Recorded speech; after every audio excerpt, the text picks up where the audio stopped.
ملالا، میں تمہارا سب سے بڑا رب ہوں۔ تو اس کو سزا اس کی دیکھیے کہ سر اس کا بالکل جھکا ہوا ہے، اور لوگ جو ہیں وہ اسے دیکھ رہے ہیں، آ کر ٹکٹ لگا کر آ کے دیکھ رہے ہیں اسے۔ یہ وہ جو ایک دور میں اپنے آپ کو بڑا رب کہا کرتا تھا۔ رب تعالیٰ نے یہ کہا تھا فَالْيَوْمَ نُنَجِّيكَ بِبَدَنِكَ لِتَكُونَ لِمَنْ خَلْفَكَ آیَةً، ہم تیرے بدن کو بچا کے رکھیں گے۔ آپ دیکھ لیجئے اس کا بدن بالکل بچا ہوا ہے۔ یہ فرانس اس کی جو لاش ہے، یہ ممی جو ہے، یہ ایجپٹ سے فرانس لے کر گئے۔ فرانس پورے ڈاکٹروں کی ایک ٹیم، اور ڈاکٹر مورس جو ہیں بکائے انہوں نے بھی اس کے اوپر جو ہے وہ اس ٹیم کے سربراہ تھے، وہ اس پہ ریسرچ کر رہے تھے۔ باقی ڈاکٹر بھی اس کے اوپر ریسرچ کر رہے تھے۔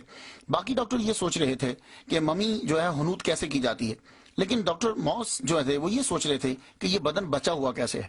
پھر وہ کہنے لگے کہ نمک کی وجہ سے جو ہے وہ بچ گیا ہے۔ لیکن میں یہ کہتا ہوں کہ اگر یہ نمک کی وجہ سے بچا ہے تو 2 لاکھ اور بھی تو اس کے ساتھ ڈوبے تھے، وہ بھی نمک کی وجہ سے بچ جاتے۔ بات یہ نہیں ہے کہ یہ نمک کی وجہ سے بچا ہے، اللہ تعالیٰ نے یہ کہہ دیا، اور اللہ اس کو بچانا چاہتا تھا اور اس کے بدن کو بچا کے رکھا، اور آج یہ لعنت دیکھیے کہ بالکل ننگا پڑا ہوا ہے، جسم کے اوپر کوئی کپڑا نہیں ہے، اور لوگ جو ہیں وہ اسے آ کر دیکھ رہے ہیں۔ کتنی عجیب بات ہے کہ جو اپنے آپ کو کہا کرتا تھا کہ میں ربکم الاعلی ہوں، اور آج وہ بالکل سجدے کی حالت کے اندر ہے۔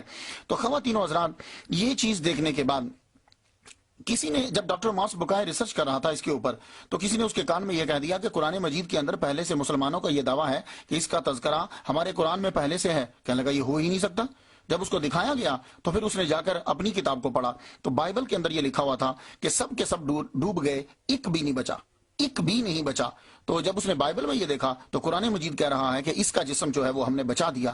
اب اس کو یہ ٹھانی کہ میں قرآن مجید کو غلط قرار دوں، سو اس نے عربی بھی پڑھی، قرآن کا مطالعہ کرنے لگا، لیکن پھر the Bible, the Quran and science, اس کو یہ لکھنا پڑا کہ قرآن مجید نے جو یہ کہا ہے وہ بالکل سچ ہے۔ قرآن مجید کی ہر بات جو ہے وہ سچ ہے۔ اس دور میں کہ جب ٹیکنالوجی نہیں ہوتی تھی، قرآن نے بہت ساری چیزیں جو ہیں وہ ہم پر واضح کی۔ آپ دیکھ رہے ہیں یہ اصل میں سبق ان لوگوں کے لیے ہے، خصوصی طور پر میری نیو جنریشن کے لیے، جو ابھی لڑکے آ رہے ہیں، وہ اس سے اندازہ لگا لو کہ 3500 سال کے بعد سر گرافٹن سمتھ نے یہ لاش نکالی تھی۔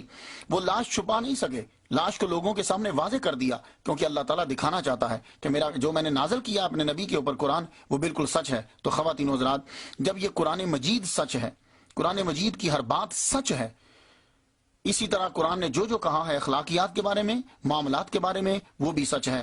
تو یہ ایک بہت بڑی علامت ہے اس بات پر کہ قرآن مجید نے جو کہا وہ سچ ہے۔ تو ہمیں قرآن مجید پر عمل کرنا چاہیے، اس لیے کہ معاملات اور اخلاقیات کے بارے میں بھی جو قرآن کہتا ہے وہ بالکل سچ ہی ہے۔ ہمیں اپنی زندگی جو ہے یہاں کی، اسے بھی صحیح بنانا چاہیے، اور مرنے کے بعد بھی ہمیں جنت کے حصول کی طرف